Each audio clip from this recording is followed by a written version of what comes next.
Bonjour à tous et bienvenue sur ce rendez-vous hebdomadaire pour faire le point sur les positions des banques. Je vais vous demander, avant de démarrer, comme chaque semaine, de me confirmer que vous m'entendez bien et que vous avez également le retour d'image correctement.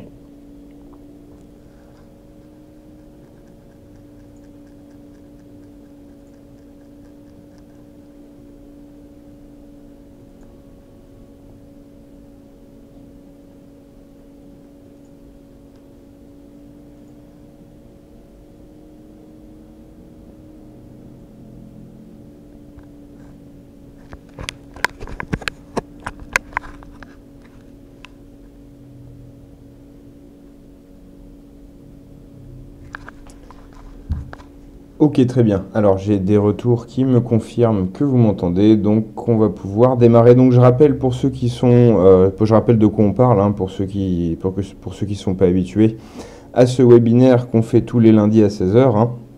On parle d'un service de professeurforex.com qui est partenaire de FXCM, un service qui consiste à compiler, à récupérer et compiler toutes les, le plus possible de positions et de conseils de la part de grandes banques internationales. Toutes les grandes banques internationales publient des conseils à destination de leurs clients et également communiquent parfois sur leur prise de position.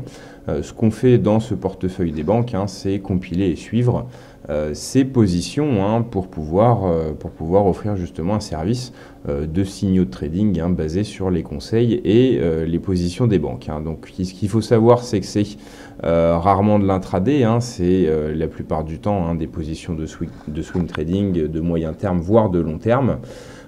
Et ce qu'il faut aussi savoir, c'est qu'il y a environ 80 conseils clôturés par mois. Donc c'est un volume assez important qui peut parfois amener à faire des choix. C'est pour ça qu'on publie sur l'espace membre du portefeuille des banques ce qu'on appelle le centre d'analyse des performances, où il y a différents classements, le classement des banques par devise sur différentes périodes, pour être capable, si on le souhaite, de faire son choix, dans les conseils à suivre. Par exemple, en suivant les conseils euro-dollar uniquement pour les 3 meilleures banques sur l'euro-dollar. On a tous les classements mis à jour régulièrement, classement sur le dernier mois, classement sur 3 mois, sur 6 mois, sur un an. Ça vous permet de voir un peu où est-ce que les banques sont les plus performantes et puis de choisir les conseils que vous suivez comme ça. Donc voilà pour ce point sur ce dont on parle. On va maintenant faire le point sur les performances du portefeuille pour la semaine dernière. Alors il n'y a pas eu énormément de positions clôturées, il y a eu 7 positions clôturées, c'est normal. C'est le début d'année, il y a une activité qui est moins importante. Donc sur le mois de janvier, les 80 conseils, on n'y arrivera peut-être pas, mais c'est une moyenne. Donc 7 positions clôturées la semaine dernière, avec au total 1184 pips encaissés, avec notamment 248 pips sur l'euro-dollar en 2 positions clôturées. 171 pips sur le GBP-USD avec une position clôturée, etc. Donc ce qu'il faut savoir, c'est que ce n'est pas des positions qui ont été ouvertes et fermées dans la semaine, c'est les clôtures qui sont intervenues la semaine dernière pour des positions qui ont pu être ouvertes au cours du mois de décembre, voire avant. Donc voilà pour le bilan. Ce qu'on voit effectivement, c'est que avec des gains de 248 pips en 2 positions sur l'euro-dollar par exemple, 340 pips en une position sur AUD-USD, 465 pips en une position sur USD-CAD, on voit bien l'horizon de temps de ces conseils. C'est pas des conseils intraday, c'est pas des signaux de trading comme on en a l'habitude. C'est plutôt des positions à moyen long terme qui peuvent régulièrement rester ouvertes plusieurs semaines. Donc voilà pour le point sur l'horizon de temps travaillé par ces conseils et puis également les performances de la semaine dernière. Alors justement, comme l'activité pas très intense en ce début d'année sur le portefeuille des banques, on a décidé de présenter tout simplement tout ce qu'on a actuellement dans le portefeuille des banques, et puis on va mettre en valeur quelques positions récentes sur les graphiques, hein. Donc voilà les positions qui sont actuellement ouvertes dans le portefeuille des banques, hein. On voit que sur l'euro-dollar, on a deux banques qui sont positionnées à la vente. Sur USD-CHF, on a deux banques à l'achat, AUD-USD, deux banques à la vente, hein. Une banque à la vente sur USD-CAD et une autre banque à la vente sur NZD-USD, hein. Donc on voit qu'il n'y a pas énormément de positions, il n'y a pas assez de positions pour faire ce qu'on faisait en fin d'année 2015, à savoir tirer des consensus, hein, quand on voit qu'on a 5 banques à l'achat sur une même paire de devises, ou 4-5 banques, hein, qui visent le même seuil. On peut en déduire des choses, hein. Là c'est un travail pour lequel il nous manque des données, hein. Donc parmi les positions les plus récentes, hein, on a la position du Crédit Suisse ouverte ce matin pour le NZD-USD avec une vente à 64,70 avec un objectif à 62,50, hein. Donc voilà, voilà pour la position qui a été ouverte aujourd'hui, hein, la seule position qui a été ouverte à cette heure-ci pour cette journée, hein.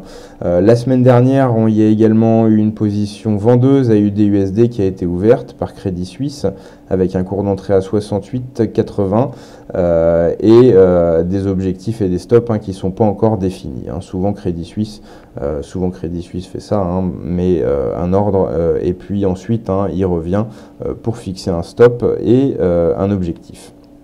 Donc voilà pour ce qui a été ouvert le plus récemment. Il y a aussi toujours le 15 et toujours par Crédit Suisse une vente d'euro-dollar, hein, à 1,0960 avec un objectif à 1,0780 et un stop à 1,1005 également sur USD CHF, toujours pour Crédit Suisse, hein, un achat juste au-dessus de la parité à 1,0050 qui a été réalisé la semaine dernière. Voilà pour les positions en cours. Les plus récentes, hein, on va en prendre 2-3, hein, quand on sera passé sur les ordres actuellement en attente. On va sélectionner quelques positions, hein, et regarder ensemble ce que ça donne sur les graphiques. Donc voilà pour les positions ouvertes. Maintenant les positions en attente. Alors, il n'y a pas d'ordre qui ont été enregistrés aujourd'hui, mais il y en a qui ont été enregistrés la semaine dernière, notamment sur GBP-USD par Crédit Suisse.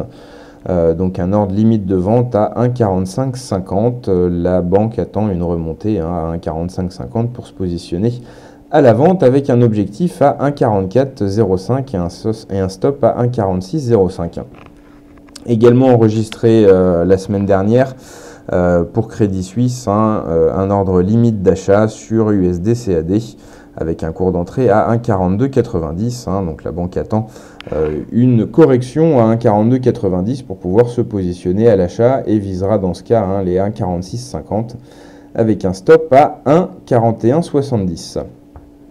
Voilà pour les positions les plus récentes. Alors je vais maintenant passer sur les graphiques pour qu'on puisse justement voir un peu plus en détail, pointer les seuils des banques graphiquement pour se rendre mieux compte, hein, des conseils. Donc je vais prendre de mon côté les diapositives et je vais mettre du vôtre les graphiques.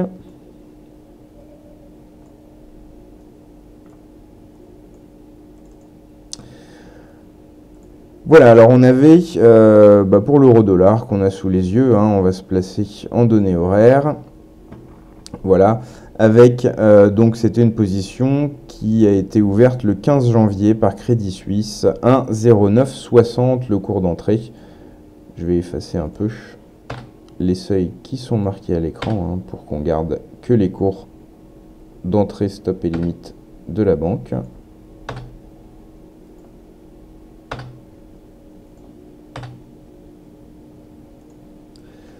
Voilà donc une entrée à la vente à 1,0960.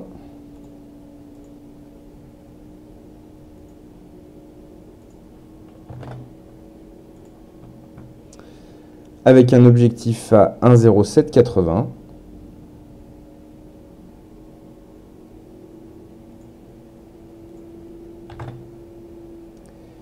Et un stop à 1,10,05.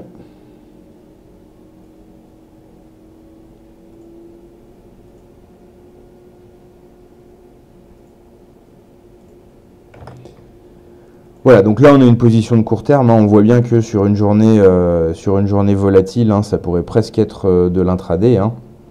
Donc on voit que la position pour l'instant est en gain, hein. On est en baisse aujourd'hui sur l'euro-dollar, hein. On se maintient sous les 1,09, 1,08, 90, hein, après avoir tenté une progression, hein.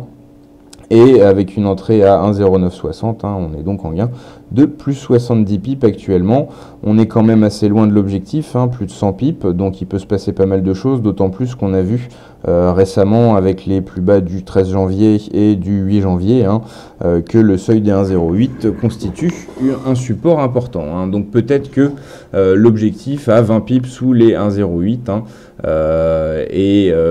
peut-être pas le plus judicieux. Ce qu'on peut se dire, c'est qu'effectivement, on a vu par 2 fois que ce seuil des 1,08, hein, a résisté. Pourquoi aller chercher juste 20 pips supplémentaires sous les 1,08 alors qu'on pourrait se positionner sur les 1,08, 0,5, 0,10, hein, pour l'objectif.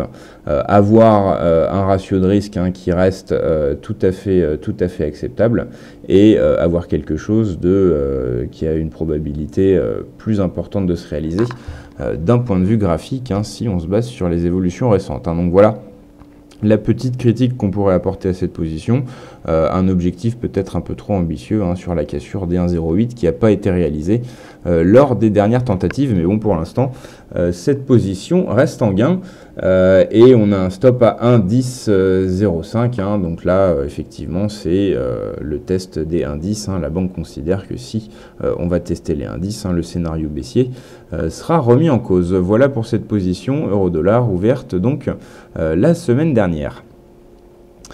On a aussi ouvert la semaine dernière une position vendeuse à AUD-USD à 68,80.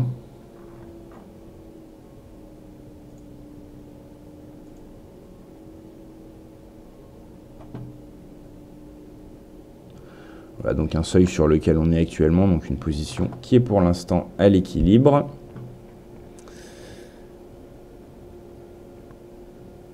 Et oui, c'était justement la position pour laquelle on n'avait pas encore fixé l'objectif et le stop, hein. Donc voilà, pour l'instant Crédit Suisse, hein, qui s'est positionné la semaine dernière sur les 68,80. Entre-temps, la position a été négative et positive. Là, elle est neutre actuellement, hein, donc l'avis de la banque, hein, n'a sûrement pas changé, et les objectifs et stop, hein, devraient sortir rapidement. Ce qu'il faut savoir, c'est que il y a le portefeuille des banques, hein, avec les tableaux, hein, des positions en cours et des positions en attente. Mais il y a également les alertes de modification, hein, parce que les banques modifient aussi parfois, hein, leurs stops ou leurs objectifs en cours de route. Ça, c'est des choses dont vous êtes informés avec, hein, des rapports de modification du portefeuille, hein, qui sont publiés plusieurs fois par jour et qui sont bien sûr reportés sur le portefeuille, hein. Mais pour être au courant que ça a été modifié, vous avez, hein, plusieurs fois par jour des rapports de modification avec les ouvertures de position, les ordres en attente qui se déclenchent, les objectifs ou les stops qui ont été modifiés, etc. Donc voilà pour cette position AUD-USD. Quoi d'autre? La position qui a été ouverte, la seule position qui a été ouverte ce matin, NZD-USD, ce coup-ci.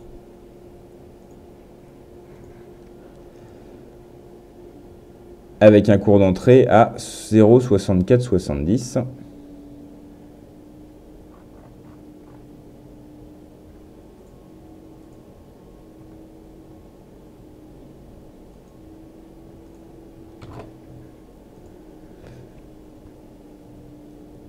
Et un objectif à 62,50.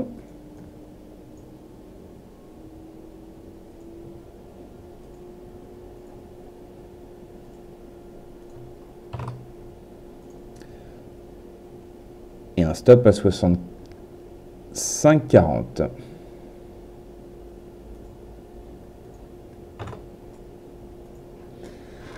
Voilà, donc une gestion du risque qui est correcte, hein. On voit bien que le stop est bien plus serré que l'objectif. Une position qui est actuellement en gain, hein. On a pris position sur les 64,70 et là actuellement on est sur les 64,50, hein. Donc ça part dans le bon sens dès la première journée, hein. C'est une bonne chose. Mais c'est vrai que compte tenu de l'évolution récente, hein, on voit bien que ça pourrait prendre quelques jours avant que l'objectif soit atteint. On va reculer un peu dans le temps pour voir si on a une justification graphique intéressante. Pour les 62,50, on voit qu'on a deux plus bas dans la zone, hein, lors du mois de septembre, hein, un le 7 septembre et un le 23 septembre, hein. Donc c'est sans doute ça qui a un peu tapé dans l'œil de la banque, hein, pour le choix de l'objectif. En ce qui concerne le stop, on ne voit pas de justification graphique particulière, hein. Et donc une entrée, hein, sur les 64,70, une position en cours donc et en gain.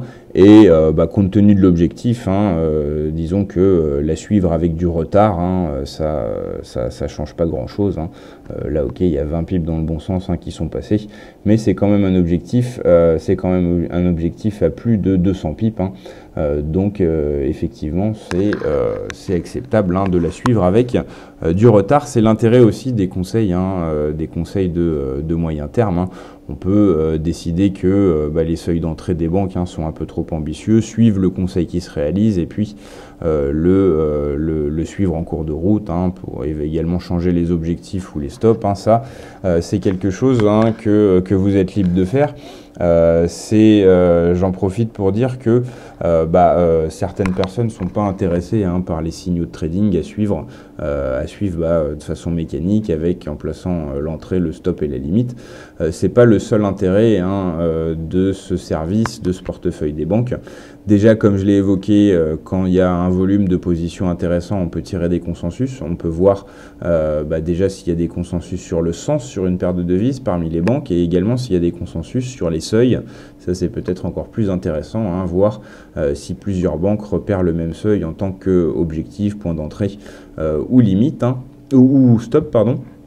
Donc ça, c'est aussi intéressant, et c'est aussi intéressant de faire ce qu'on est en train de faire, hein, c'est-à-dire à chaque conseil qui sort, de voir, de le pointer sur les graphiques et de se dire, ah bah oui, là effectivement, je vois clairement le scénario qui peut se dérouler, je suis d'accord avec les arguments techniques, et on peut valider ou non la position et éventuellement la trouver intéressante, mais lui trouver des défauts, comme on l'a vu tout à l'heure, avec peut-être un objectif un peu trop large sur l'euro-dollar pour le Crédit Suisse, hein.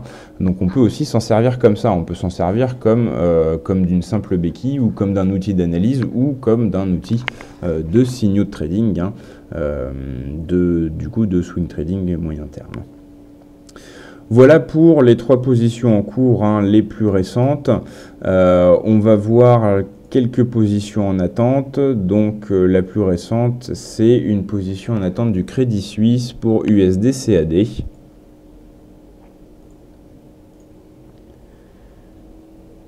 USD CAD, donc pour laquelle Crédit Suisse conseille d'entrer à l'achat à 1,4290.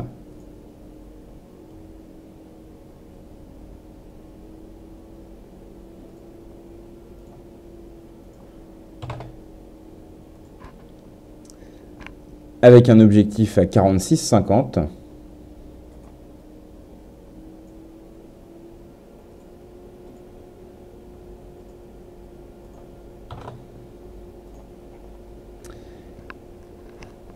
Et avec un stop à 41,70.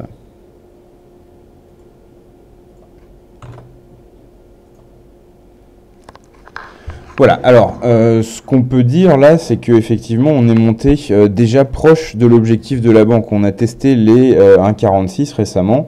La banque vise 1,4650 et elle s'attend à une nette baisse, hein, avant qu'on reparte à la hausse, à une nette baisse jusqu'à un test des 1,43. Donc là, clairement, la banque, hein, prévoit qu'on va avoir une pause dans la hausse, hein, dans la large tendance haussière, hein, suivie par USD CAD. Et prévoit qu'on corrige, hein, donc jusqu'à 1,43. Hein. Donc déjà, on sait que c'est une position, hein, qui ne va pas forcément se déclencher tout de suite, hein. On a le temps de la suivre, hein, de voir le cours s'approcher des 1,43 hein, pour pouvoir tranquillement prendre position quand le cours d'entrée quand le point d'entrée sera atteint. Hein.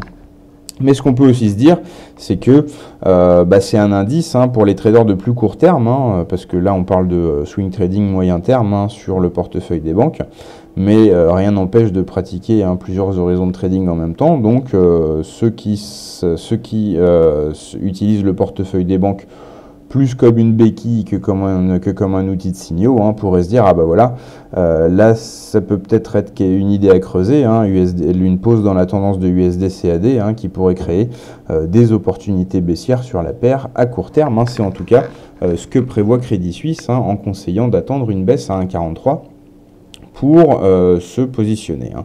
Voilà pour cet ordre en attente sur USD-CAD. Autre chose de récent aussi de la semaine dernière, toujours Crédit Suisse sur GBP-USD cette fois. Et on terminera par ça. Avec un ordre limite de vente à 1,4550. Donc là on attend une remontée à 1,4550.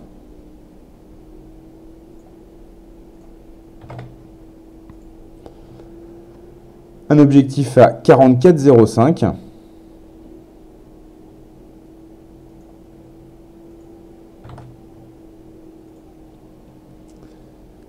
Et un stop à 46,05.